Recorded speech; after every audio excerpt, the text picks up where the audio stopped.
혹시 성경에 나오는 역사서들 있잖아요. 이걸 그냥 옛날 이야기 모음집이라고 생각하셨나요? 만약 이게 사실은 한 나라가 어떻게 세워지고 무너지고 또 다시 일어서는지를 담은 거대한 한 편의 대서사시라면 어떨까요? 네, 오늘 우리가 바로 그 장대한 여정을 한번 따라가 보려고 합니다. 자, 그럼 본격적으로 한번 들어가 볼까요? 한 나라의 모든 역사, 그러니까 그 찬란했던 승리의 순간부터 처절한 비극, 그리고 다시 일어서려는 그 구원의 여정까지 이게 전부 한 곳에 기록되어 있다면 말이죠. 우리가 지금부터 살펴볼 성경의 12권의 역사서가 바로 그런 이야기입니다. 고대 이스라엘이 겪었던 정말 드라마틱한 이야기죠. 이건 그냥 시간 순서대로 적어놓은 기록이 아니에요. 약속, 그리고 실패, 하지만 결국엔 희망을 이야기하는 그런 깊은 내용이 담겨 있습니다. 자, 그 이야기의 첫 장은 바로 흥기입니다. 약속의 땅과 황금시대. 정복과 혼돈을 지나서 어떻게 왕국이 세워지고 영광을 누리게 되는지. 그 시작은요, 하나의 약속, 그리고 동시에 엄청난 도전으로 문을 엽니다. 바로 새로운 지도자와 함께 완전히 새로운 땅으로 들어가는 것이었죠. 이야기의 시작부터가 정말 드라마틱합니다. 여호수아라는 리더 아래에서 이스라엘이 약속의 땅으로 들어가는 장면인데요. 그냥 들어가는 게 아니에요.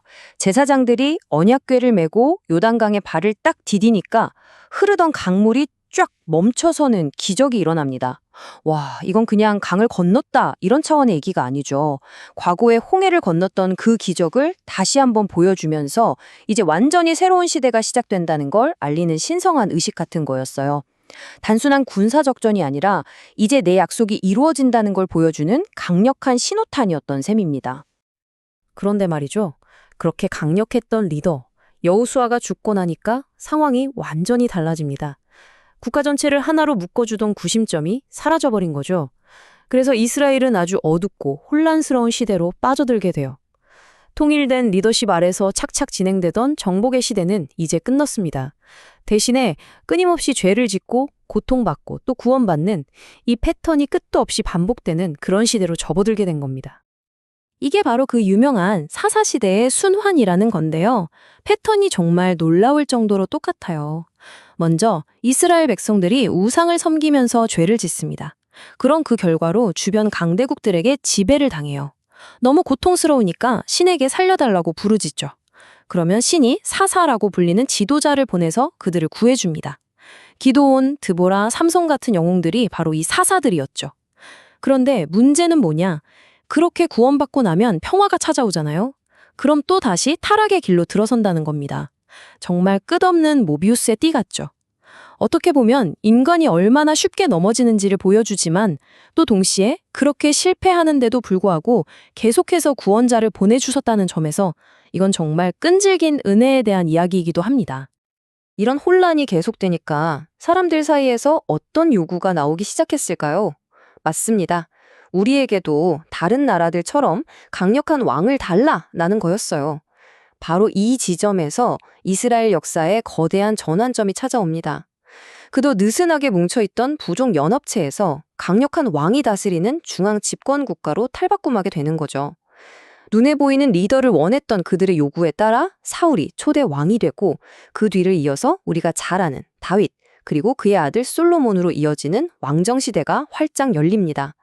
바로 이스라엘 역사상 가장 빛나는 황금기였죠. 하지만 안타깝게도 그 황금기는 정말 너무나도 짧았습니다. 영원할 것 같던 영광 뒤에는 교만과 불순종이라는 그림자가 짙게 드리워져 있었거든요. 그리고 그 결과는 결국 파국적인 분열이었습니다. 하나였던 나라가 어떻게 갈라졌는지 보세요.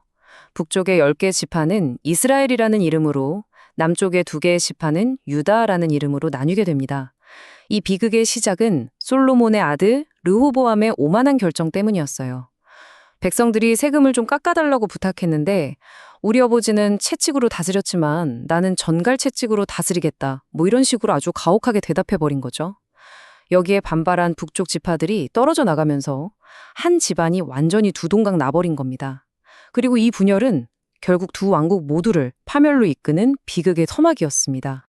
사실 이 모든 비극의 원인은 이미 오래전에 경고된 바가 있습니다. 초대왕 사울에게 선지자 사무엘이 했던 말이죠. 순종이 제사보다 낫다. 왕이 여호와의 말씀을 버렸으므로 여호와께서도 왕을 버렸다. 이 메시지는요, 이 역사서 전체를 관통하는 핵심 주제라고 할 수 있습니다. 왕국이 왜 무너졌는가? 그 수많은 이유들 이전에 가장 근본적인 원인이 있었다는 거죠. 바로 신의 말씀에 대한 불순종이었습니다.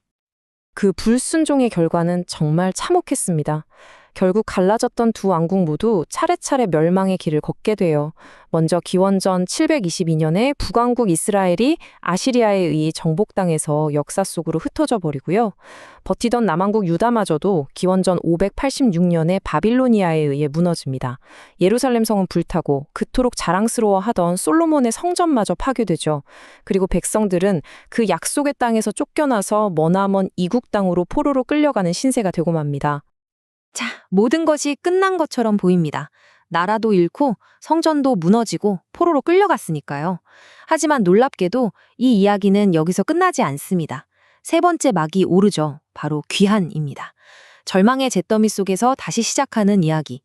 바빌론에서 70년이라는 긴 세월이 흐른 뒤에 살아남은 사람들 중 일부가 고향으로 돌아올 기회를 얻게 된 겁니다. 그리고 그들 앞에는 재건이라는 정말 거대한 과업이 놓여 있었죠. 이 재건 과정은요, 그냥 한 번에 뚝딱 이루어진 게 아니에요. 아주 체계적으로 세 단계를 거쳐서 진행됩니다. 첫 번째 단계는 수룹 바벨이라는 지도자와 함께 돌아와서 무너진 성전을 다시 짓는 거였어요. 영적인 중심부터 바로 세우자는 거였죠. 두 번째는 학사 에스라가 돌아와서 백성들에게 잊혀졌던 신의 율법을 다시 가르치는 일이었습니다.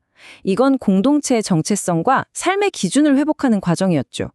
그리고 마지막 세 번째 단계, 페르시아 왕궁의 고위 관료였던 느헤미야가 돌아와서 무너진 예루살렘 성벽을 재건합니다.